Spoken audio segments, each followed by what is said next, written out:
et décembre, il y a célébré, il y a le tenon. Jam le Togo, il y a fait le pomponon. Amo que les caméfias d'ici, nous, me les dit, en touchant, après, Mado Kamenon, me les dit, il y avait vraiment vidéo d'arrêt, c'est très important. Togo a mis les peuples le Togo, il que mis mettre le douno, il y a maintenant, Nagira Bani Badi, 18 ans, que Mokoba Togo Bani Badi vivait. Là, le peuple le lomé.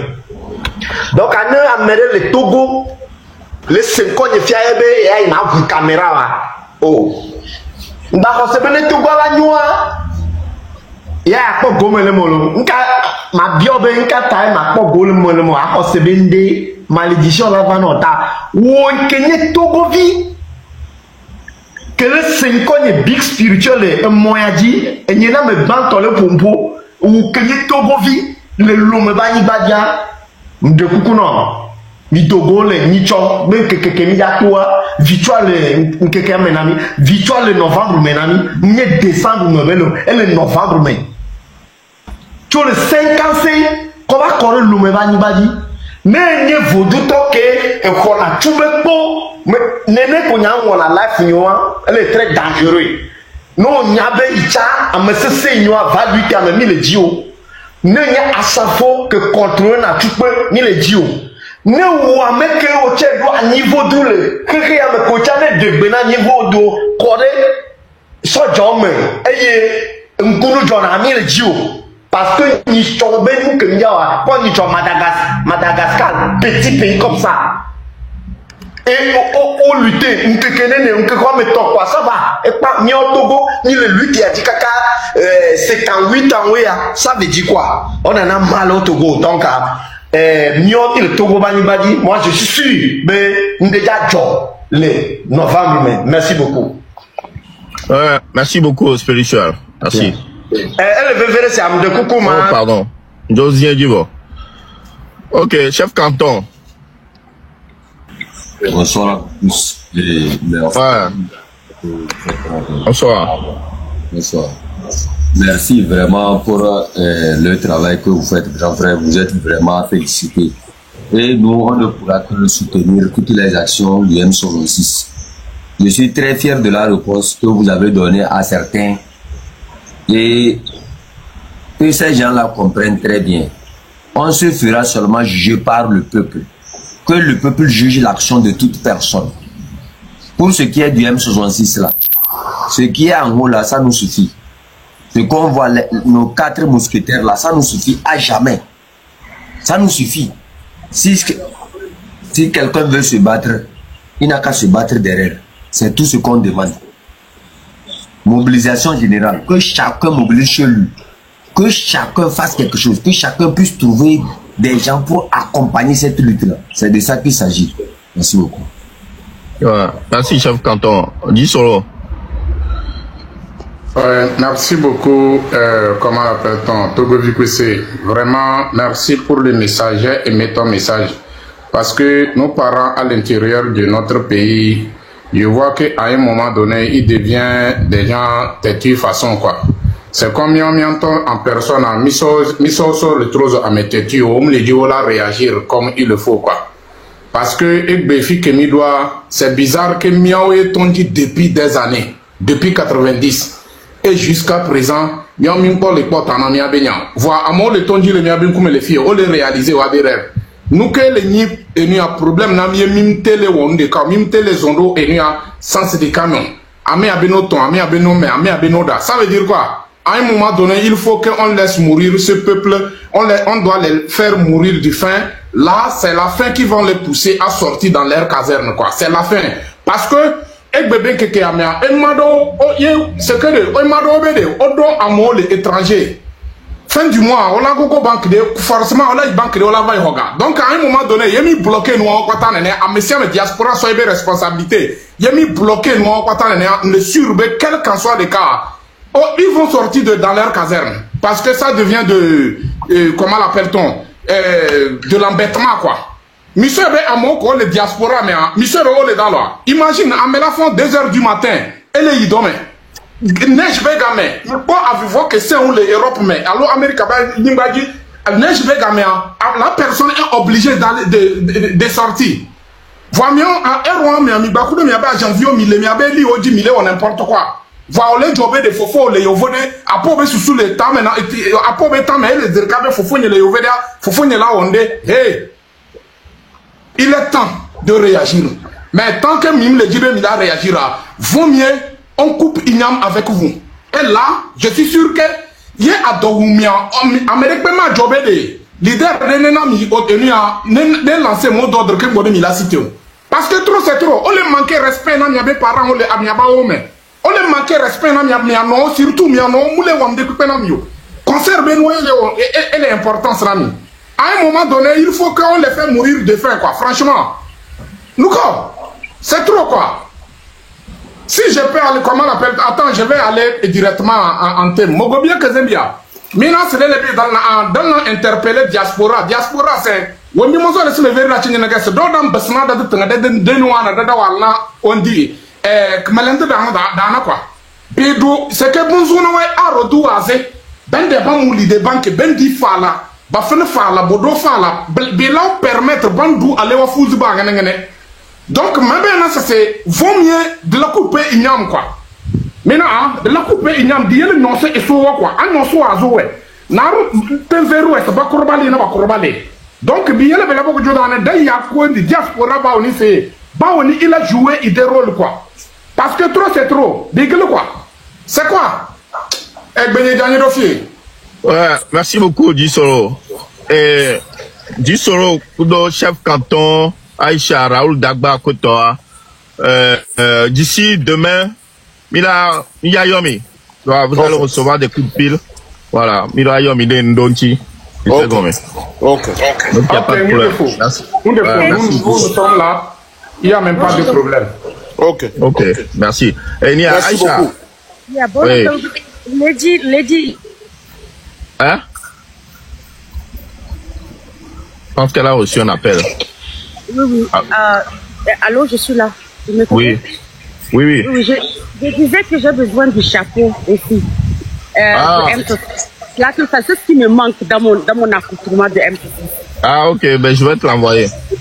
Ok, je voulais juste renchérir sur ce que tu as dit, parce que ce matin, je parlais quelque part, je ne suis pas sûre dans quel panel, je disais que les gens de la diaspora, ceux qui ont les petites boutiques, ceux qui ont les petits business au Togo, on doit tout fermer. C'est-à-dire que si on veut vraiment changer le Togo, on doit mettre l'économie du Togo en genoux. C'est-à-dire qu'on doit faire sentir la désobéissance civique dont on parle économique là. On doit la faire ressentir au Togo. Parce qu'on ne peut pas dire qu'on veut changer le Togo. Et c'est nous-mêmes, la diaspora, qui faisons marcher le Togo. Parce que rien qu'en décembre, on a payé la retraite scolaire de plus de 5-6 personnes. Tu vois? Et tout ça là, ça va où? Sur le gouvernement. Et il profite de ça. Donc moi, je lance un appel solennel à toute la diaspora togolaise de comprendre que lorsque le Togo changera de bon, c'est tout le monde qui en bénéficiera. Donc ils n'ont qu'à essayer dès maintenant, avoir des plans concrets. Comment ne plus envoyer l'argent au Togo, sauf si c'est une émergence. Et comment vraiment mettre cette économie-là en bas, à ne pas envoyer, à fermer les boutiques, à ne pas faire de business, à ne pas envoyer de conteneurs, ni de voitures, rien. Et c'est là que la vraie lutte commence. Merci beaucoup, Togo VPC, pour ce message aujourd'hui. Merci, chef canton. Merci, mon oncle et tonton Raoul. Merci. Merci beaucoup, Aïcha. Et nous, des chambres du Mablan, si mille lutte, mais il y a manokpo, l'homme, comme si de rien n'était. Mi a me collé l'homme, et sans me dékéa. Mi bena, ok, beno, yo marche que toi, so jo, tona les filles, au barricade, na nou kweto.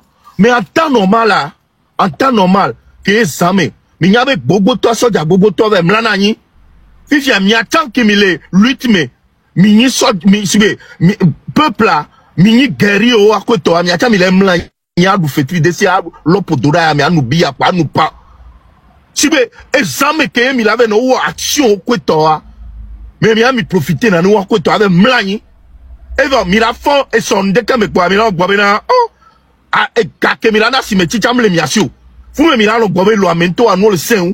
Vous avez du fait de si on peut dogan le koda mais mlani. À quel moment nous va changer? À quel moment il changement gava non les mlani les nous panene kaka au fond yo la non lego Alors, les gomatés na cimétio. On a l'on garder comme le même les nions. Et nous, les ont, quoi, toi? Nous, dans l'enfant, on a méga baonao. Les sommeils ou me. Nous, on l'a nia méga wenao. Examen. 1h, 2h, 3h du matin. Et on est pas valé yo. Que, mi la na action, quoi, toi, les lois, mais, mi bon nous les fous, mi bon nous d'arrêt, avec mlani. Hein? Pourquoi? Mi mado esprit guerrier. Mi mado esprit guerrier. Nyanya nous ko mi la notame na mi kwetoa. Mi do esprit guerrier on le loame. Avant que si bébé lo même les non et nous les ont et donner même le kweto zemi gato mi ami à toi ça me fait de la peine. Mi ami à toi zemi gato en prenez omi. Mi anu so mi do diplôme kweto le kumo gbe si agbe a. Zemi ja ni do la souhaiter na me a. Zemidja, on l'a souhaité ne dort, mais tu es, Zemidja est dernier, et dort de Sibéré que l'Amérique a mauvais on a ouba. Un mauvais on a ouba, que toi, dort dash que toi, et un dort complémentaire, le week-end de l'école, ouais. Alors, on est au dos, si des factures, des gars payés, on dit, ben, ya ouais, ya tcha, ya sol les nuits, hein, you la TV, vite fait. Voilà, Zemidja, les lomé, besiagbe en longueur de journée. Et décembre à janvier, on va leur semi-diagbe si agba m'to benyore. Au do diplôme. Si sur les semi-diagbe, au ben yato les lois mais, ya semi-diagbe fi boy, na mo toa, mi agba on 10 clients toi mo me. Ya mi atolo on zizi nam to quoi. Ya tolo on zizi nam. Mi le ku semi-diagbe sur le coin mi avait viodi. Mi avait viodi à semi-diagbe va coup. Attention, quoi, avec vieux dit que voilà, on y a togbe vieux. J'espère avec Gamela Tsunami. Les Milato. Ok. Raphaël Raoul. Eh, mon frère. Ouais, nous, Raoul, on sort d'Agba de nous, parce que, Mido, Raoul, Raoul le terrible. Mido, les bien avec compagnie, et toi, les Adia. Donc, on sort Raoul Dagba. Salutations, chef canton. Guy Solo, je suis au Gardavo.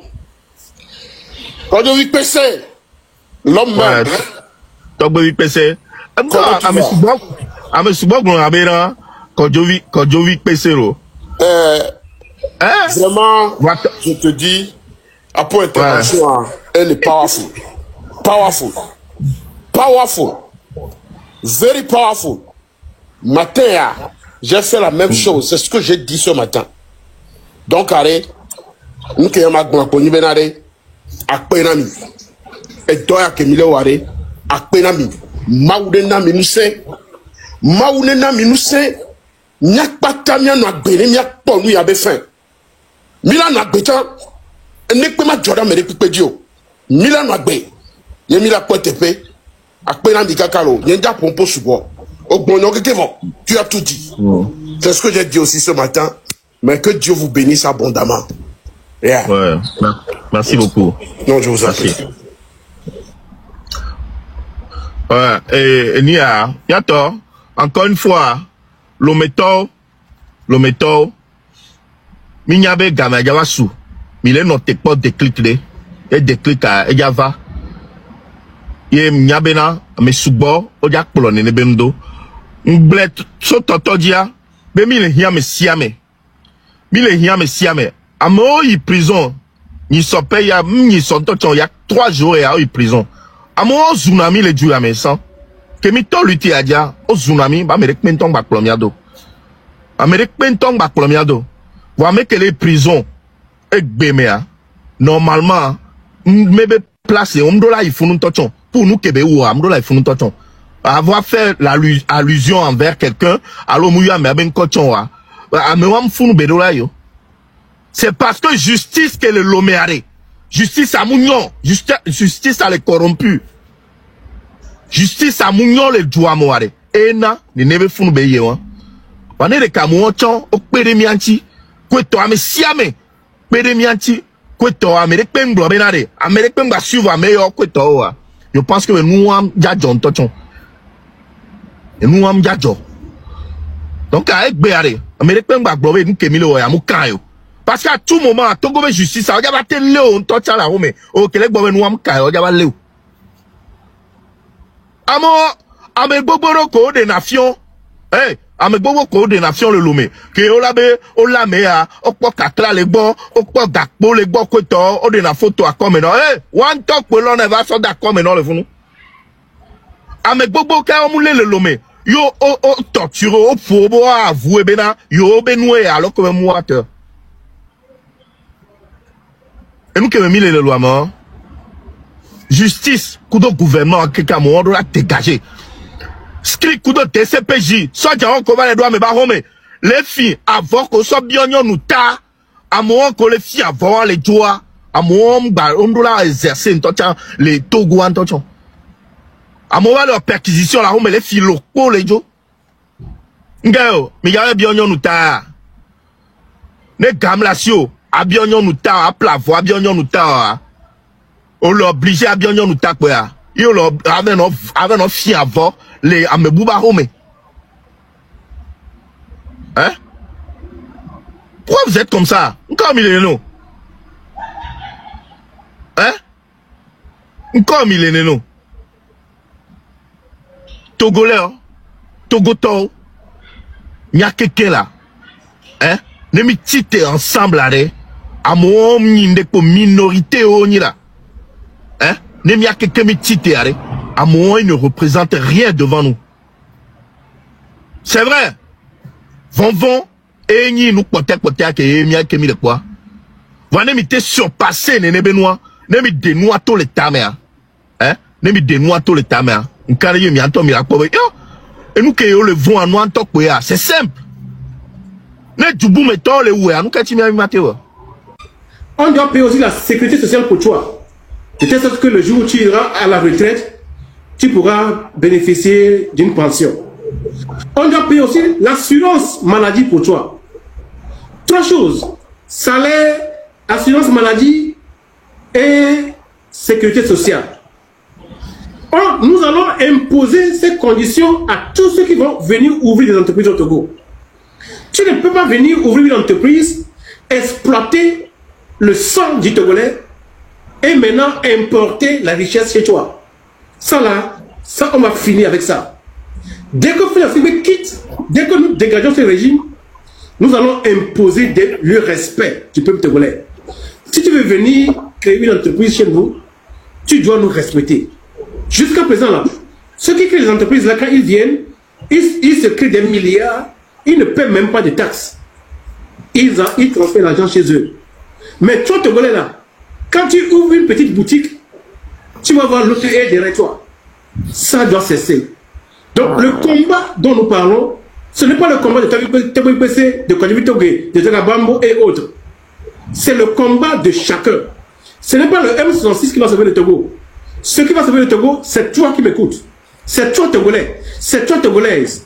Vous avez vu l'autre fois à Madagascar, il y avait une fille qui était devant avec les cailloux. Son image a parcouru le monde entier. La prochaine fois que le M66 va lancer un mouvement, il faut que chacun devienne un héros national. Chacun doit devenir un héros national. Et il faut que chacun fasse sa part. Il s'agit plus de marcher et de revenir à la maison. Comme je vous le dis, on a marché pendant 35 ans, ça ne change rien au Togo. Mais nous parlons de révolte populaire, c'est-à-dire le renversement de l'ordre politique unique qui a été établi au Togo. Nous voulons le renverser, on le dégage. Si tu es un Togolais, personne ne le fera à ta place. Il n'y a que toi. Il n'y a que toi. Lorsque pas de Souza, Sylvain Limpio et autres luttaient pour le Togo, ils ne savaient pas qu'un jour, il allait devenir des héros nationaux. Mais leurs noms ne quitteront jamais la terre. Que fais-tu pour qu'on se souvienne de toi demain? Que fais-tu? Que fais-tu pour le bonheur de la terre que Dieu a donné à nos aïeux? Chacun doit pouvoir faire sa part. Chacun doit pouvoir se mettre debout. Sinon, avec Fode Singbe, le Togo n'a pas d'avenir. Madame Magri Nyakadel a dit, nous avons besoin d'un Togo, nous avons besoin d'un nouveau départ sans M. Fode Singbe. Un nouveau départ sans M. Fode Singbe pour le bonheur de chacun et de chacune. Alors si tu es un Togolais, commence par mobiliser les gens autour de toi. Mobilise les gens.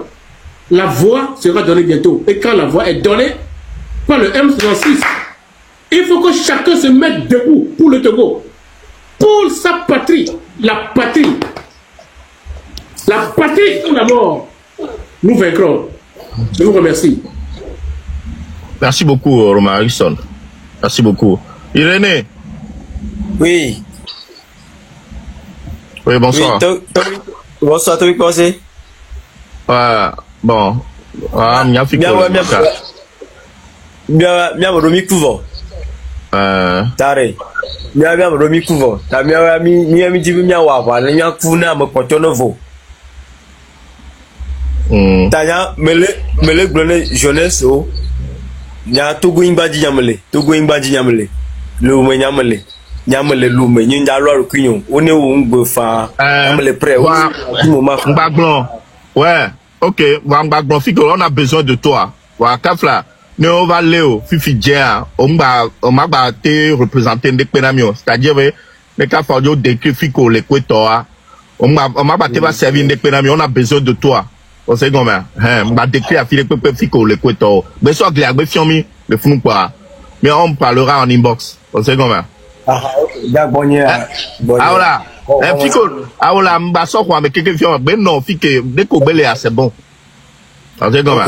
Voilà, elles vont t'aider nuits, pour les femmes, des vidéos à Joe. Parce qu'on a besoin des soldats comme toi pour aller combattre. Ah, ok, merci beaucoup. Et, me l'ai informé Tornoro parce que, et qu'on a mis. Eti konami oku miagbo vogan oku phosphate kaka umo onde pe namio umo onde pe namio eti gbagbe cha mo de pompe we cha mi ato lenu aya dudu mo yi to cha eti ko fiko udulo o de phosphate la fiko ti eti khalo umo le de phosphate kaka o mo ti ay o ju le fuma eti ma mi ato lenu non elo mi le doa elo ye mi le doa eju keme mi le Miaba si me asigan me to nyode nana benz nyode ma asigan me to nyode fika mileo ye milate nani be no le jode kere mi mle se mi aben ko ade ele de funam eno nyo mia we nya me ko to le ju mia we to ama mia we do nu je on to le ju ami ye mi lutter yo conférence nationale mia wode mia no nyo eno nyo mia wode de ke mia tetachi mia be viole nu ya medo nyo nu eji na villa mi ji vio enu ke miabe viole me enyoa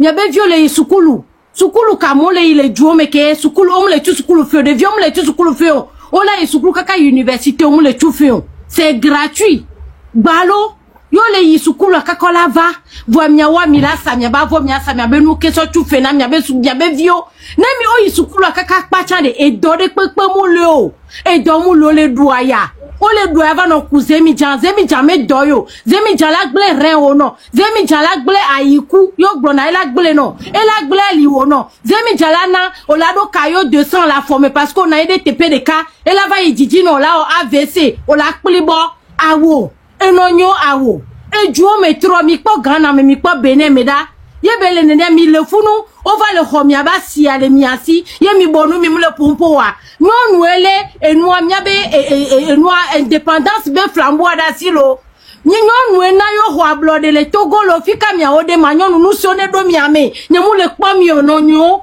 enonye e vie protéger na nolo mi tati mi abe vio na mi muto wade mi wela na ye mi abe vio be so me manyo ye ncha mi do la to nam mi do la to gamesu mi hia mi do la to kaba ndo ne gamesu o yo data de ke pam mi achite mi aso vota mi aso vo de kata so ve gon blade gojia blata pro mi abe vio do mi pore ke mama am ron to nyi so e be no kasi vinye cho kasi tinye nene vi no newa e damudu na vi le vi be nko ye nchi ade mu le yo mi be mi ato ya be ho mi abe ju ne mi ho mi abe ju na mi abe vio be la mene seun wa po nu se wa po sukulu layi wa po sukulu adodo layi wa po wa yi konji kole adodo mi on to mi abe vinyo nu vio ke mi va le diade on gba nani wa trosu ndeke amola no don agbogbe si agbe o awo ma jesio nyonu va di gbon le Togo me be amere pepe nu ke jo nyonu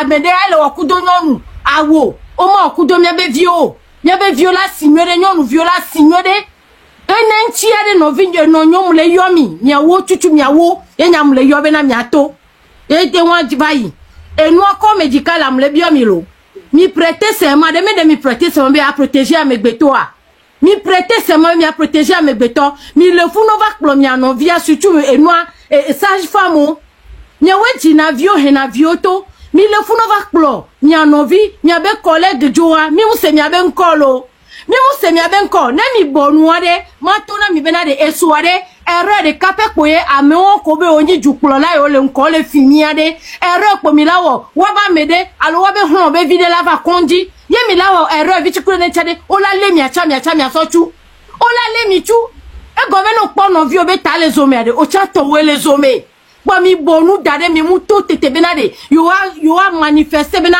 awo enu ya mate nuemo yo mate no wodoya les conditions déplorables et kondi podi et ne pepe mulo les conditions que même le pas possible milana nyon no le ani banque gba mi divino voit mi le jagbagba le koutri kuku le noame le ouais les conditions ame voyez mi la banani o la gbava no le mi anovi o la gbava no le mi abe collègue que sojo ye ouvert les chamu suneno o gbava doit vous ne kaka nous so amaton nous et nous comme les boré pepe no soja comme les boré pepe no kaka amaton ye mi bonu darea nous kan kuma minyo ai jikele miasio et normalement avec les santé mais de prêter na sermade be a protéger agbetoye mi abe jikele miasia de mi deji ato mi akpo mi tone mi awe mi akpo mi tone mi a protéger mi a bio benade on est tachi yobe collègue nami no mu tachi wade mi o gbona bena code de la santé mi matin noté donc complètement voilà mi a réduit mi abe service à subo